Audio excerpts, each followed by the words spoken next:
Hey, what's up, guys? Yeah, this card is not for another 2 weeks, but I thought I'd give my early takes and leans on this card. It should be a fucking banger. It's a great fight night, a lot of good matchups, and Nate the Train is on it, and fucking Derek Lewis. It should be a great time. Let's start off the card. And starting off the card, we have Mike Davis versus Mitch Ramirez, and I'm a little bit worried because the way Mike Davis looked in his last fight against Faraz Ziam, and I picked him to win that fight. I He seemed completely off, and I don't know if there's something all these layoffs and stuff. He looked like he came back with the ring rust. Mitch Ramirez last time out got leg kick TKO by Thiago Moises, who good fighter. I don't know how a fight with Mike Davis and Thiago Moises would look. But I think Mike Davis is the better fighter.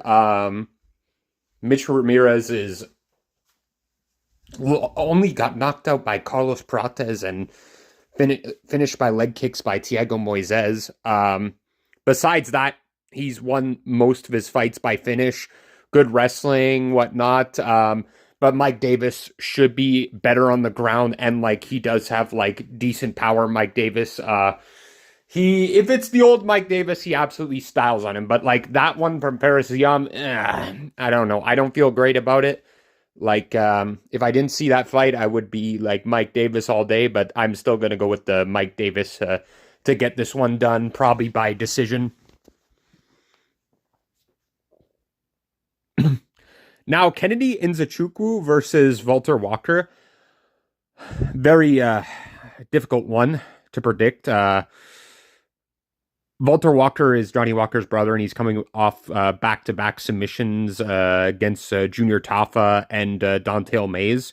Don'Tale Mayes never really had that much ground game, and same with Junior Tafa. Kennedy Nzechukwu can submit people at light heavyweight. We don't exactly know how good his ground game is at heavyweight because he's just won by knockout twice at heavyweight against Chris Barnett and Lucas Bursky.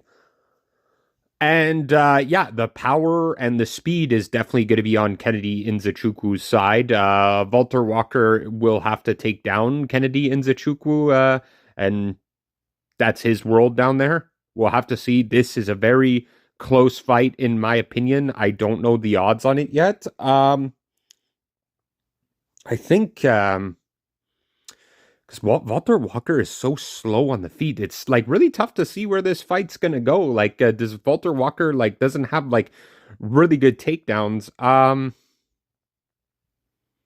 Kennedy's much more experienced in the UFC as well, but we've seen some of his fights where he completely laid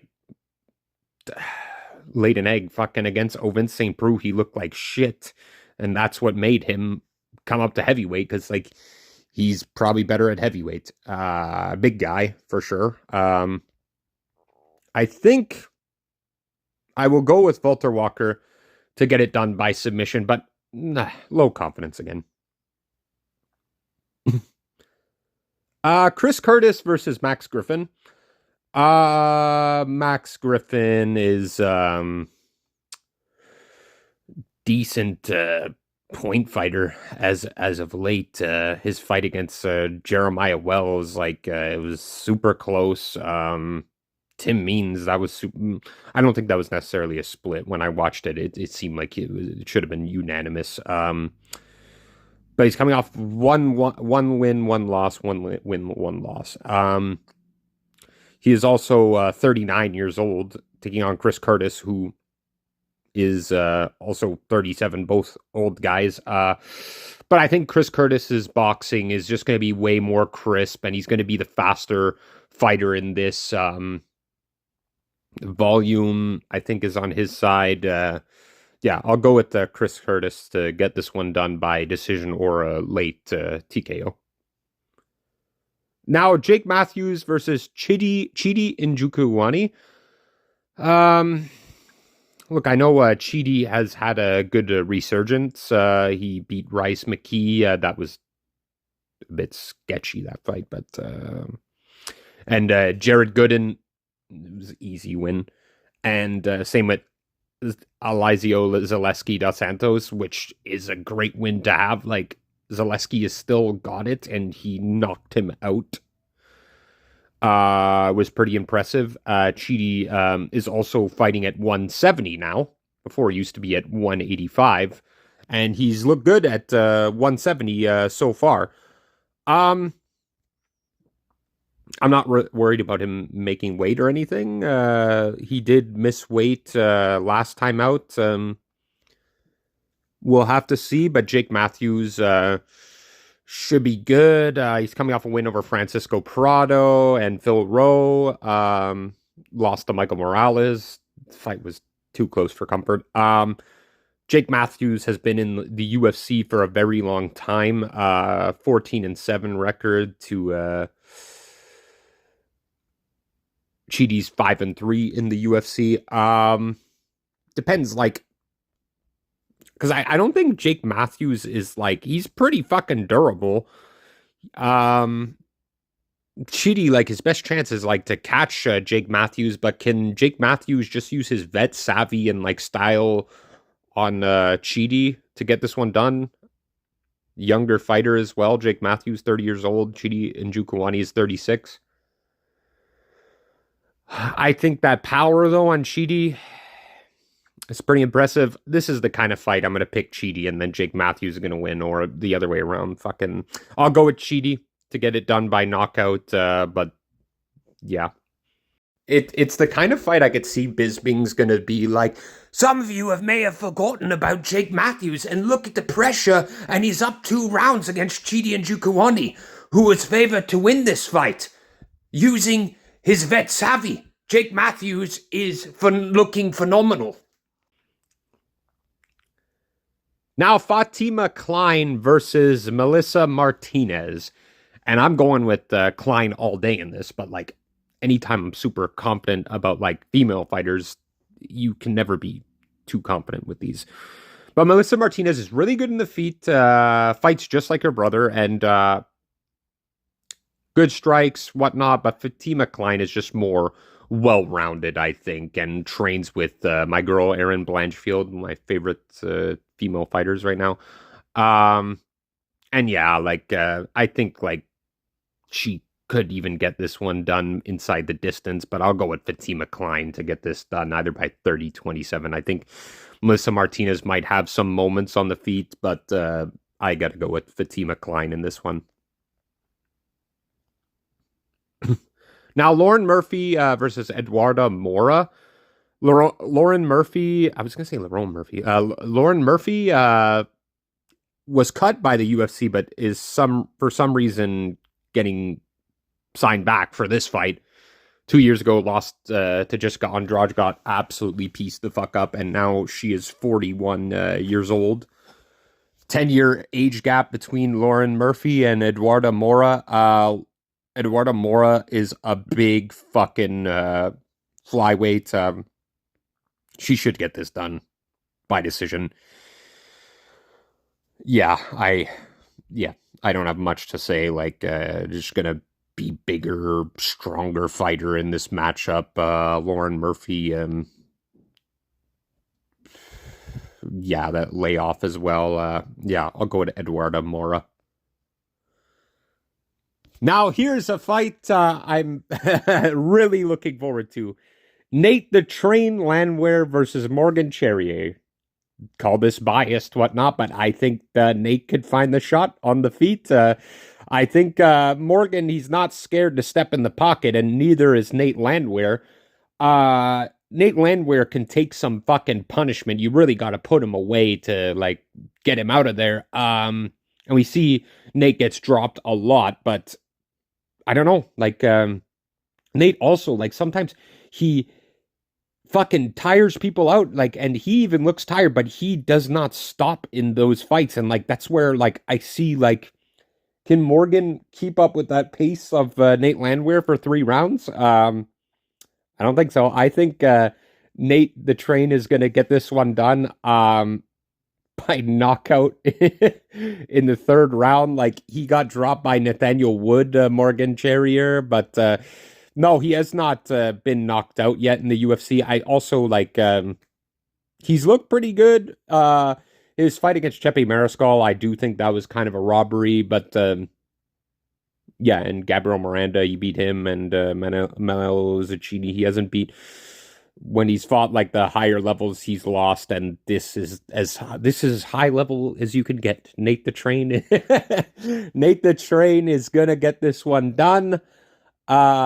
He's I don't have odds, but I'm assuming he's gonna be the underdog, and Nate the Train all day.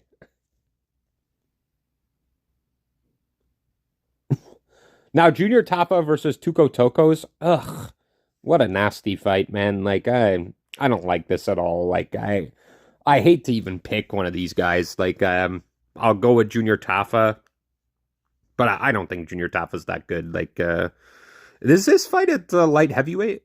It is. Okay. I guess this will be Junior Taffa's first fight at light heavyweight. And he's taking on Tuko Tokos, who has is winless in the UFC. Lost in a Navajo Sterling, but like he was there the whole fight and got submitted by Umar Sai.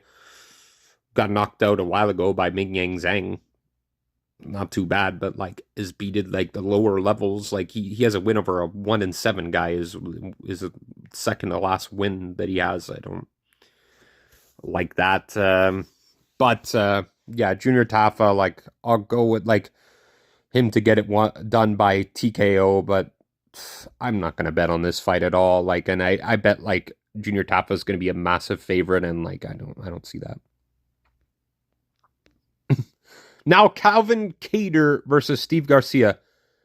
I'm going with Steve Garcia. I think like Calvin Kattar. Oh my god, he's on a 4-fight loss streak. Anyway, I saw all those except the Josh Emmett one was very close, but besides that, yes, he's been getting dominated. That third round against Yusuf Zalal, where Zalal was kind of running and Kattar was trying to finish the fight, didn't work out for him. But Steve Garcia just hit so fucking hard, man. I know Calvin Kattar's only been KO'd once, but like, yeah, his knee popped out against Arnold Allen.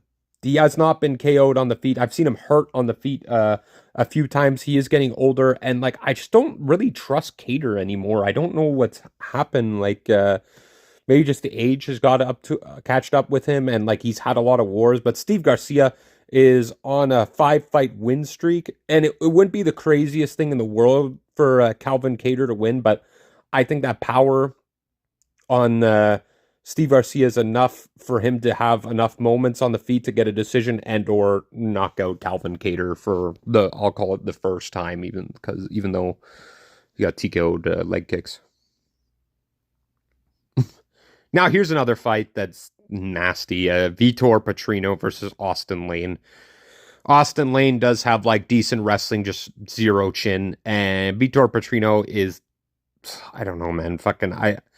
I'm not that impressed, like, at all. Like, what is this fight at 265? Okay, so this is going to be his heavyweight debut. Vitor Patrino's, like, super lean, light heavyweight. I wonder how he's going to look on the skills and what exact weight he's going to come in at, because Austin Lane, usually, like, 250, yeah, 249 is the last weigh-in he had.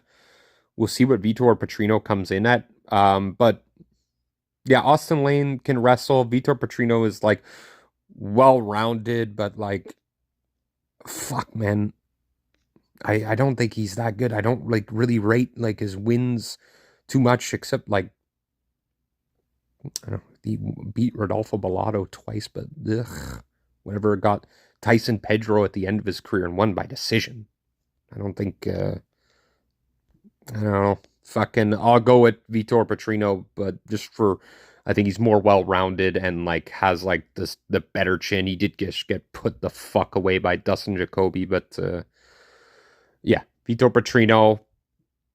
Austin Layden's kind of live in this fight though. Now, Stephen Wonderboy Thompson versus Gabriel Bonfiglio, and I want to pick Wonderboy, and I'm rooting for Wonderboy in this fight. I just think like maybe if Stephen Thompson can keep Bonfiglio at distance, he can maybe win the fight by point fighting karate style. But I think Bonfiglio, like, his grappling is really good and like it's levels above Wonderboy. I really hope he wins Wonderboy, but I think I'm gonna go with Gabriel Bonfim to get this one by submission. We did see Gabriel Bonfim's only loss was against Nicholas Dalby. Dog in that fight fucking gassed him out and got knocked the fuck out in the second round. Beat Angelosa and choked out Chaos Williams last time out. This is a step up still. Wonderboy. Let's root for Wonderboy, but I'm going with Bonfim in this fight. I might just put some money on Wonderboy just for fun, you know. Now the main event. Derek Lewis versus Taliesin Teixeira. I want to... Yes, I am going with the Black Beast, Derek Lewis, to get this one done by knockout. 8-0 don't mean shit. Like, God, man, he hits fucking hard, man. He's a super tall and long heavyweight, and Derek Lewis, low volume, but he fucking cracks, man. Can he find the shot before, like, because somebody's getting put away early, you know? And I'm just going to ride with, like, I'm going to roll the dice on that one when I think that it's whoever lands first is going to win this fight. I'm going to, like, go with the Derek Lewis to be the one to land first. Be a great win for him. And, yeah,